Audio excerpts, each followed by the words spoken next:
আমরা আজকে তিনটা সুন্নতের উপরে কথা বলবো। তিনটা সুন্নত এমন আছে, বড়রা বলেন তাদের অভিজ্ঞতার আলোকে, এই তিন সুন্নতের উপরে কেউ যদি অভ্যাস করতে পারে, আল্লাহ তাআলা তাকে সমস্ত সুন্নতের উপরে আমল করার তৌফিক দান করেন।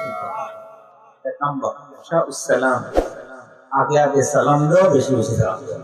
এটা আমরা পারবো না ইনশাআল্লাহ, সহজ কাজ। সামনে যারে পাবো তারই সালাম। শুধু যদি চিনতে পারি যে অমুসলিম, তাকে দেব না, চিনলে তাকেও সালাম। কেন?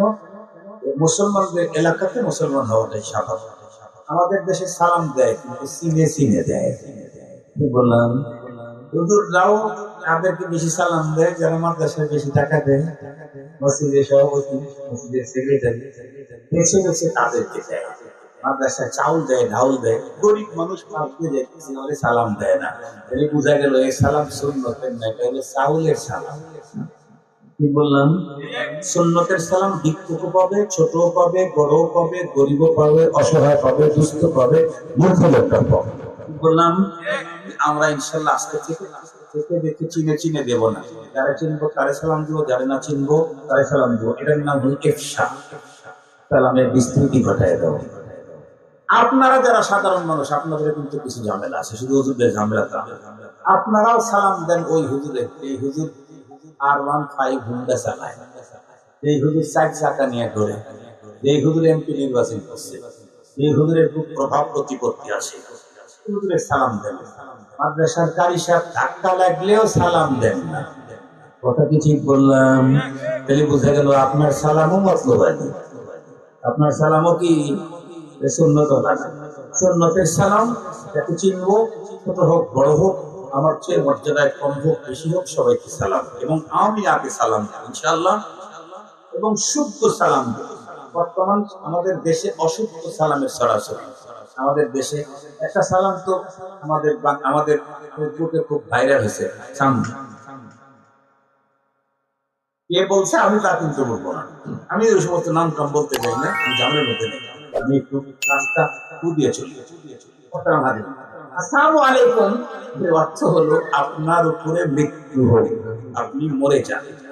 রাসূল সাল্লাল্লাহু আলাইহি ওয়াসাল্লামের জামানায় এক ইহুদি নবীজিকে কথা বলছিলেন, এভাবে সালাম দিলেন, আসসালামু আলাইকুম। আমাদের আয়েশা সিদ্দিকা রাদিয়াল্লাহু তাআলা এই সালামটা শুনছিলেন। আমাদের নবীজিকে বললেন, ওগো নবীজি, এত বড় কথা বললো, আপনি তারে ছেড়ে দিলেন? নবীজি মুস্কি হাসিতে বললেন, না আমি ছেড়ে দিইনি, আমি তো সঠিক উত্তর দিয়েছি। বলে কি?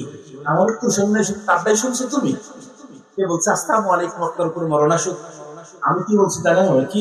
ওয়ালাইক, তুমিও মরো। ওয়ালাইক মানে তুমিও মরো এবং তোমার উপর। ওয়ালাইক মানে এবং তোমার উপর। কি দিয়েছে? মৃত্যুর কথা। বলে এটা তোমার উপরে। কত পাবলিক পথটা যদি কবুল না হয়, মৃত নবী, নবী তো মুস্তাজাবুদ দাওয়াত। নবী মুস্তাজাবুদ দাওয়াত না? পৃথিবীর সমস্ত নবীগণ মুস্তাজাব। এই জন্য আমরা সালাম শুদ্ধ করে, আসসালামু আলাইকুম একটু বলেন তো। আমি আবার আপনাদেরকে স্পষ্ট করে বলি, শুরুর যে হামজা আছে, এই হামজা জবর আ, এটা স্পষ্ট করে দিতে হবে। বলেন তো, আ। আসসালামু আসসালামু আলাইকুম ওয়া রাহমাতুল্লাহি ওয়া বারাকাতুহু। রর উপরে যাব। আমাদের অধিকাংশ হেফজখানার ছেলেরা বারকাতুহু, অধিকাংশ হেফজখানার ছেলেরা বারকাতুহু বলে, রর উপরে সাকিন করে না, রর উপরে সাকিন না, রর উপরে জবর দেব। আসসালামু আলাইকুম ওয়া রাহমাতুল্লাহি ওয়া বারাকাতুহু। ওয়া আলাইকুমুস সালাম বলেন, ওয়া আলাইকুমুস সালাম ওয়া রাহমাতুল্লাহি ওয়া বারাকাতুহু। এর ঘরে সালাম দেওয়া যায় তো? স্ত্রীকে সালাম দেওয়া যায় তো? খালি ঘর তালা দিয়ে গেছেন, ঢোকার সময় সালাম দিবেন তো? কেন? এখানে জিন এবং ফেরেশতা থাকতেই পারে। আমরা যখন আমাদের ভিতরে সালাম দিই, কাকে সালাম দেই? ডান দিকের ফেরেশতাদেরকে, ডান দিকের মুসল্লি থাকলে মুসল্লিদের, আর ইমামের সোজা যে পিছনে আছে সে দুই সালামে ইমামকেও সালাম দেওয়ার নিয়ত। একদম সোজা ইমামের দুজন ইমামের সালাম দেওয়ার নিয়ত ছিল, এদিকেও ইমামের সালাম দেওয়ার নিয়ত। এটা হলো নামাজের তরিকা। আল্লাহ আমাদেরকে তৌফিক দান করুন ইনশাআল্লাহ। তৃতীয় নাম্বার সুন্নাত হলো ভালো কাজ। তুলনামূলক ভালো কাজে ভালো স্থানে ডান প্রাধান্য ইনশাআল্লাহ। তার মানে কি সিগারেট ডান হাত দিয়ে খাবো আর চা খাবো বাম হাত দিয়ে। আমাদের দেশের এই সিস্টেম আমি কিন্তু দেখে বলতেছি, সিগারেট ডান হাত দেখা চা খায়। আবার কিছু লোককে দেখি হাত ডান্ডা খালি আছে এরপরে বাম হাত দিয়ে চা খায়, মনে করে যে এটাই হলো। আরেকটা কথা মনে করবো কি, 2 মিনিট লেগে যাবে। এই বিগত সময় আমাদের কিছু বুজুর্গ আলেম ছিলেন, শেখুল হাদিস আল্লামা আজিজুল হক রহমাতুল্লাহি আলাইহি, মুহিউদ্দিন আল্লামা মুহিউদ্দিন খান রহমাতুল্লাহি আলাইহি, তারপর বাইতুল মুকাররমের খতিব ওবাইদুল হক রহমাতুল্লাহি আলাইহি, চরমনায়ের পীর মরহুম ফজলুল করিম রহমাতুল্লাহি আলাইহি। এরকম কিছু বুজুর্গ সেই সময়ের নেতা ছিল। ওই যে আমাদের উত্তরবঙ্গের বাহে আঙ্গল লাঙ্গল আরো অনেকে ছিল। এরকম বড় একটা মিটিং চলতেছে জাতীয় নেতৃবৃন্দ, সেখানে চা চক্র শুরু হয়েছে, সবাই ডান হাত দিয়ে চা খাচ্ছে, একজন নেতা বাম হাত দিয়ে তার চা খাওয়া দেখে সব হুজুররা মাথা নিচে দিকে মাথা দিয়ে সামাজিকতার বুঝতাও তার ভিতরে, সবাই ডান হাত। কিন্তু চরমনার পিসাব হুজুর উনি জবানটা খুলে বলে ফেলছেন যে নেতাজি সবাই ডান হাত দিয়ে খাইতেছে, আপনি বাম হাত দিয়ে খাচ্ছেন, জিনিসটা অসুন্দর না? নেতাজি এতগুলো নেতার মধ্যে অপমান হলো না? নেতাজি বলতেছে যে হুজুর আপনারা মোল্লারা এই কারণেই তো জীবনে আগাইতে পারে না।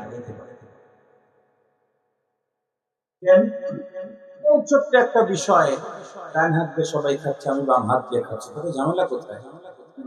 মানুষের কথা বললে ডান হাত যে আল্লাহর বানানো, বাম হাত সে আল্লাহরই বানানো। আপনারা ডান হাত দিয়ে খাচ্ছেন আল্লাহর দেওয়া হাত, আমি বাম হাত দিয়ে খাচ্ছি আল্লাহর দেওয়া হাত, আমি তো অস্বাভাবিক কিছু করি নাই। তখন রাগ হয়, তখন বলছেন আপনি যে এটা বুঝছেন, এটা বুঝছেন, এটা বুঝছেন, এ বলছে এটা বুঝছেন। বাংলাদেশের সংস্কৃতি হলো সব আঙ্গুল দেখাইলে ঝামেলা নাই, কিন্তু বুড়াটা দেখাইলে আর কোনো রেহাই নেই। এটা বাংলাদেশের সংস্কৃতি ছিল, এখন কিন্তু আবার একটু চেঞ্জ হয়ে গেছে। এখন আবার এটা দেখলে মাইন্ড করে না। আগে কিন্তু এখন থেকে 10 বছর আগে মানুষ আঙ্গুল দেখাইলে মারামারি কোনো পর্যন্ত হয়। হুজুর যেই মাত্র বৃদ্ধাঙ্গুল দেখাইছে, মেস একেবারে কমে রান হয়ে গেছে। হ্যাঁ হুজুর, আপনি এতগুলি মানুষের সামনে আপনি আমাকে বৃদ্ধাঙ্গুলি দেখাইলেন? তিনি বলে কেন, এই আঙ্গুল যে মালিক বানাইছে, এই আঙ্গুল সেই মালিকই বানাইছে, আমি এটা না দেখা এটা দিছি, আপনি ঝামেলা কোথায়? আপনি বললেন যে হাত যে আল্লাহ বানাইছে, হাত সে আল্লাহ বানাইছে, আপনি এটা দেখেছেন আপনারা, আমি এটা দেখাচ্ছি, ঝামেলা কোথায়? আমি তো তাই বলতেছি, আঙ্গুল যে খোদাই বানাইছে, আঙ্গুল সে খোদাই বানাইছে, আমি এটা না দেখে এটা দেখাইছি, ঝামেলা কোথায়? এই জন্য মনে রাখবেন, সুন্নতের উপরে আর অন্য কোন ফ্যাশন দুনিয়াতে কিয়ামত পর্যন্ত আসবে না। তবে আমরা ফ্যাশন হিসেবে সুন্নত দেব না, সুন্নতকে ইবাদত হিসেবে উন্নত কাজের ডান প্রাধান্য দেব ইনশাআল্লাহ। নাক পরিষ্কার করতে হলে ডান হাত না বাম হাত? বাম হাত। কিতাব বহন করতে চাইলে ডান হাত না বাম হাত? বাম হাত। কিতাব নিতে চাইলে বাম হাত না ডান হাত?